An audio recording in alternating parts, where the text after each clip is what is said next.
ആകാശവാണി. നമസ്കാരം. പ്രാദേശിക വാർത്തകൾ വായിക്കുന്നത് മഹേഷ് ദിവാകരൻ.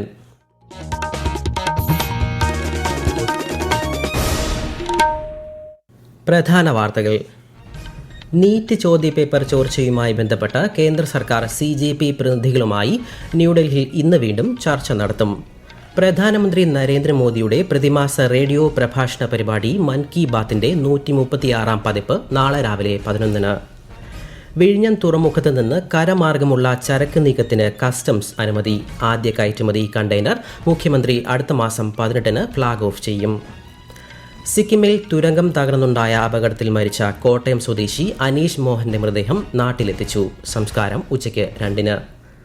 സംസ്ഥാനത്ത് വടക്കൻ ജില്ലകളിൽ ശക്തമായ മഴയ്ക്ക് സാധ്യത. കണ്ണൂർ, കാസർഗോഡ് ജില്ലകളിൽ ഇന്ന് മഞ്ഞ ജാഗ്രത. ഇന്ത്യ സിംബാബ്വെ പുരുഷ T20 ക്രിക്കറ്റ് പരമ്പരയിലെ 2ാം മത്സരം ഇന്ന് ഹരാരയിൽ. വാർത്തകൾ വിശദമായി. നീറ്റ് ചോദ്യപേപ്പർ ചോർച്ചയിൽ കർശന നടപടിയുമായി കേന്ദ്ര സർക്കാർ. ദേശീയ ടെസ്റ്റിംഗ് ഏജൻസിയിലെ 47 ഉദ്യോഗസ്ഥരെ പിരിച്ചുവിട്ടു. കൂടുതൽ പേർക്കെതിരെ നിയമ നടപടികൾ സ്വീകരിക്കുമെന്നും സർക്കാർ അറിയിച്ചു. നീറ്റ് ചോദ്യപേപ്പർ ചോർച്ചയുമായി ബന്ധപ്പെട്ട് കേന്ദ്ര സർക്കാർ CJP പ്രതിനിധികളുമായി ന്യൂഡൽഹിയിൽ ഇന്ന് വീണ്ടും ചർച്ച നടത്തും.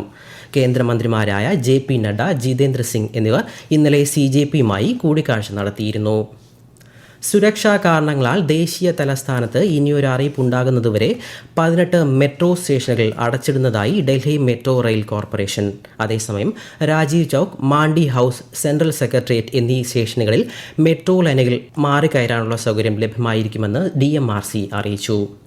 പ്രധാനമന്ത്രി നരേന്ദ്രമോദി ആകാശവാണിയിലൂടെ ജനങ്ങളുമായി ആശയവിനിമയം നടത്തുന്ന പ്രതിമാസ റേഡിയോ പ്രഭാഷണ പരിപാടി മൻ കി ബാത്തിന്റെ 136-ാം പതിപ്പ് നാളെ രാവിലെ 11 മണിക്ക് ആകാശവാണിയുടെ എല്ലാ നിലയങ്ങളും ദൂരദർശനും പരിപാടി പ്രക്ഷേപണം ചെയ്യും. വിഴിഞ്ഞം തുറമുഖത്ത് നിന്ന് കരമാർഗമുള്ള ചരക്ക് നീക്കത്തിന് കസ്റ്റംസിന്റെ അനുമതി. ഇത് സംബന്ധിച്ച ഉത്തരവ് കസ്റ്റംസ് പുറത്തിറക്കി. കൂടുതൽ വിവരങ്ങളുമായി ആകാശവാണി തിരുവനന്തപുരം ജില്ലാ പ്രതിനിധി രജു കോലിയക്കോട്. വിഴിഞ്ഞം ഇതുവരെ ട്രാൻസ്ഷിപ്മെന്റ് തുറമുഖം മാത്രമായിരുന്നെങ്കിൽ ഇനി കരവഴിയും ചരക്ക് നീക്കം സാധ്യമാകുന്ന തുറമുഖമാകും. അടുത്ത മാസം 18 മുതലാണ് വിഴിഞ്ഞത്ത് റോഡ് വഴി ചരക്ക് നീക്കം തുടങ്ങുക. ദേശീയപാത വഴി കണ്ടെയ്നറുകൾ കൊണ്ടുപോകുന്നതിന് ദേശീയപാത അതോറിറ്റിയും നേരത്തെ അനുമതി നൽകിയിരുന്നു. അടുത്ത മാസം 18-ന് ആദ്യ കയറ്റുമതി കണ്ടെയ്നർ മുഖ്യമന്ത്രി VD സതീശൻ ഫ്ളാഗ് ഓഫ് ചെയ്യും. സമ്പൂർണ്ണ കയറ്റുമതി ഇറക്കുമതി പ്രവർത്തനങ്ങൾക്ക് ഇതോടെ തുടക്കമാകും. നിലവിൽ വിഴിഞ്ഞത്തിറക്കുന്ന കണ്ടെയ്നറുകൾ കപ്പലുകളിൽ നിന്ന് കപ്പലുകളിലേക്ക് മാറ്റി മറ്റു തുറമുഖങ്ങളിൽ എത്തിച്ചാണ് ചരക്ക് നീക്കം നടക്കുന്നത്. സിക്കിമിൽ ജലവൈദ്യുത പദ്ധതിയുടെ ഭാഗമായി നിർമ്മിക്കുന്ന തുരങ്കം തകർന്നുണ്ടായ ദുരന്തത്തിൽ മരിച്ച ജിയോളജിസ്റ്റ് പാമ്പാടി സ്വദേശി അനീഷ് മോഹന്റെ മൃതദേഹം നാട്ടിലെത്തിച്ചു. രാവിലെ കൊച്ചി വിമാനത്താവളത്തിൽ നിന്ന് നോർക്ക ഏർപ്പെടുത്തിയ ആംബുലൻസിൽ റോഡ് മാർഗമാണ് മൃതദേഹം വീട്ടിലെത്തിച്ചത്. പൊതുദർശനത്തിന് ശേഷം ഉച്ചയ്ക്ക് 2-നാണ് സംസ്കാരം. പമ്പ സാഹിത്യോത്സവത്തിന് പത്തനംതിട്ടയിലെ ചെങ്ങന്നൂരിൽ തുടക്കമായി. പരിപാടിയുടെ ഉദ്ഘാടനം മുഖ്യമന്ത്രി VD സതീശൻ നിർവഹിച്ചു. ദക്ഷിണേന്ത്യയിലെ പ്രമുഖ എഴുത്തുകാരെയും ചലച്ചിത്ര നാടക പ്രവർത്തകരെയും കലാകാരന്മാരെയും ഒരേ വേദിയിൽ ഒരുമിപ്പിക്കുന്ന സാഹിത്യോത്സവം ഈ മാസം 27-ന് സമാപിക്കും. ഖാദി വസ്ത്രങ്ങളുടെ വിൽപ്പന പ്രോത്സാഹിപ്പിക്കുന്നതിനും മേഖലയിലെ തൊഴിലാളികളുടെ ക്ഷേമത്തിനും കൂടുതൽ പദ്ധതികൾ ആസൂത്രണം ചെയ്യുമെന്ന് തൊഴിൽ മന്ത്രി ബിന്ദു കൃഷ്ണ. കൊല്ലം കരുനാഗപ്പള്ളിയിൽ ഓണം ഖാദി മേളയുടെ ജില്ലാതല ഉദ്ഘാടനം നിർവഹിക്കുകയായിരുന്നു മന്ത്രി. സർക്കാർ സ്ഥാപനങ്ങളിൽ ഉൽപ്പന്നങ്ങളുടെ പ്രചാരം വർദ്ധിപ്പിക്കുന്നതിനുള്ള പദ്ധതികൾ പരിഗണനയിലാണെന്നും മന്ത്രി പറഞ്ഞു. കേരള ഖാദി ഗ്രാമ വ്യവസായ ബോർഡിന്റെ ഖാദി ഓണം മേളയുടെ കണ്ണൂർ ജില്ലാതല ഉദ്ഘാടനം മന്ത്രി സണ്ണി ജോസഫ് നിർവഹിച്ചു. അടുത്ത മാസം 25 വരെ നീളുന്ന മേളയിൽ ഖാദി ഉൽപ്പന്നങ്ങൾക്ക് 30% റിബേറ്റും സർക്കാർ, അർദ്ധ സർക്കാർ, ബാങ്ക് ജീവനക്കാർക്ക് 1 ലക്ഷം രൂപ വരെ ക്രെഡിറ്റ് സൗകര്യവും നൽകുന്നുണ്ട്. സംസ്ഥാനത്ത് വടക്കൻ ജില്ലകളിൽ ശക്തമായ മഴയ്ക്ക് സാധ്യതയെന്ന് കേന്ദ്ര കാലാവസ്ഥാ വകുപ്പ്. ഇന്ന് കണ്ണൂർ, കാസർഗോഡ് ജില്ലകളിൽ മഞ്ഞ ജാഗ്രത പ്രഖ്യാപിച്ചു. നാളെ കോഴിക്കോട്, വയനാട്, കണ്ണൂർ, കാസർഗോഡ് ജില്ലകളിൽ മഞ്ഞ ജാഗ്രതയാണ്.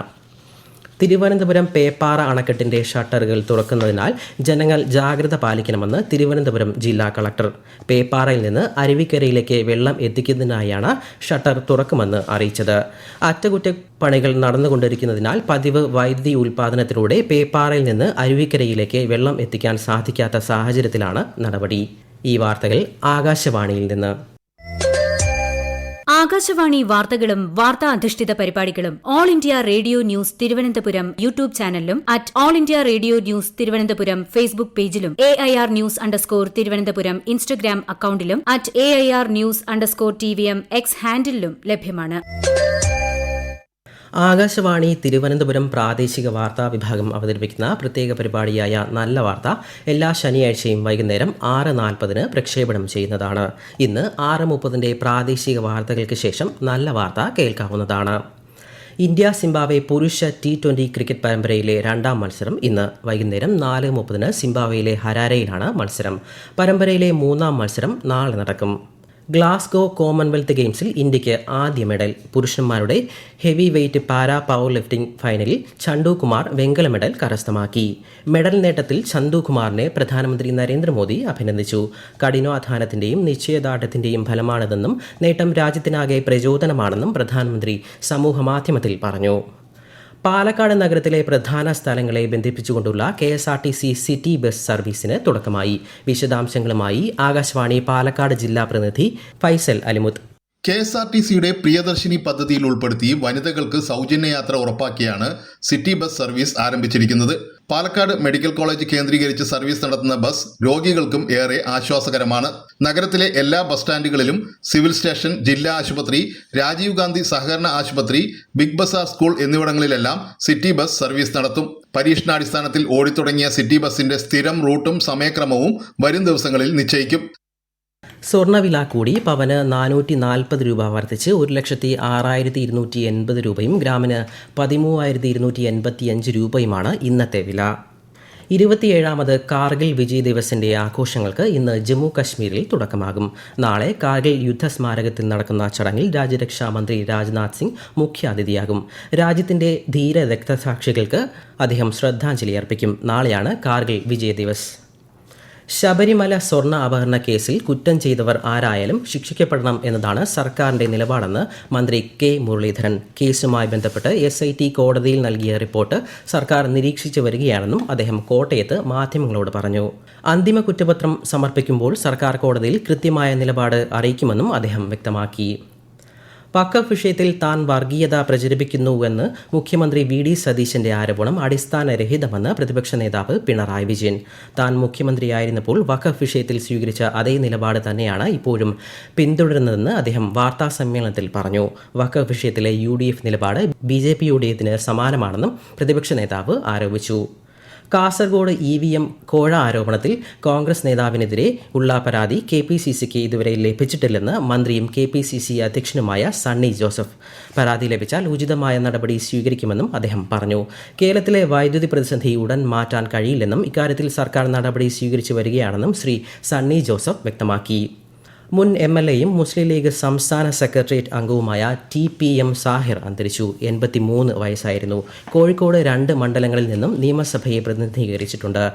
MESN engineering college director, Cochin university syndicate അംഗം, MSS ജില്ലാ പ്രസിഡന്റ് എന്നീ പദവികളും അദ്ദേഹം വഹിച്ചിട്ടുണ്ട്. പാലക്കാട് മലമ്പുഴ ഉദ്യാനത്തിലെ റോപ്പ് വേയുടെ സുരക്ഷാ ക്രമീകരണങ്ങൾ പരിശോധിക്കാൻ ബാലാവകാശ കമ്മീഷൻ നിർദ്ദേശം നൽകി. സുരക്ഷ സംബന്ധിച്ച് കമ്മീഷന് പരാതി ലഭിച്ചതിനാണ് നടപടി. കഞ്ചിക്കോട് ഗവൺമെന്റ് HSS സ്കൂളിൽ കായിക അധ്യാപകൻ കുട്ടികളെ മർദ്ദിച്ചെന്ന പരാതിയിൽ ബാലാവകാശ കമ്മീഷൻ തെളിവെടുപ്പ് നടത്തി. സംഭവത്തിൽ ഉൾപ്പെട്ട വിദ്യാർത്ഥികളുമായി നേരിട്ട് സംസാരിച്ചതായും അധ്യാപകന് ഇക്കാര്യത്തിൽ വീഴ്ച സംഭവിച്ചിട്ടുണ്ടെന്നും കമ്മീഷൻ അംഗങ്ങൾ അറിയിച്ചു. വാർഷിക അറ്റകുറ്റപ്പണികൾക്കായി എറണാകുളം മട്ടാഞ്ചേരിയിലെ പരദേശി സിനഗോഗ് താൽക്കാലികമായി അടച്ചിടുന്നു. പ്രധാന വാർത്തകൾ വീണ്ടും. നീറ്റ് ചോദ്യപേപ്പർ ചോർച്ചയുമായി ബന്ധപ്പെട്ട് കേന്ദ്ര സർക്കാർ CJP പ്രതിനിധികളുമായി ന്യൂഡൽഹിയിൽ ഇന്ന് വീണ്ടും ചർച്ച നടത്തും. പ്രധാനമന്ത്രി നരേന്ദ്രമോദിയുടെ പ്രതിമാസ റേഡിയോ പ്രഭാഷണ പരിപാടി മൻ കി ബാത്തിന്റെ 136ാം പതിപ്പ് നാളെ രാവിലെ 11-ന്. വിഴിഞ്ഞം തുറമുഖത്ത് നിന്ന് കരമാർഗമുള്ള ചരക്ക് നീക്കത്തിന് കസ്റ്റംസ് അനുമതി. ആദ്യ കയറ്റുമതി കണ്ടെയ്നർ മുഖ്യമന്ത്രി അടുത്ത മാസം 18-ന് ഫ്ളാഗ് ഓഫ് ചെയ്യും. സിക്കിമിൽ തുരങ്കം തകർന്നുണ്ടായ അപകടത്തിൽ മരിച്ച കോട്ടയം സ്വദേശി അനീഷ് മോഹന്റെ മൃതദേഹം നാട്ടിലെത്തിച്ചു. സംസ്കാരം ഉച്ചയ്ക്ക് 2-ന്. സംസ്ഥാനത്ത് വടക്കൻ ജില്ലകളിൽ ശക്തമായ മഴയ്ക്ക് സാധ്യത. കണ്ണൂർ, കാസർഗോഡ് ജില്ലകളിൽ ഇന്ന് മഞ്ഞ ജാഗ്രത. ഇന്ത്യ സിംബാബ്വെ പുരുഷ T20 ക്രിക്കറ്റ് പരമ്പരയിലെ രണ്ടാം മത്സരം ഇന്ന് ഹരാരയിൽ. പ്രാദേശിക വാർത്തകൾ കഴിഞ്ഞു. അടുത്ത വാർത്താ പ്രക്ഷേപണം 12:50-ന്.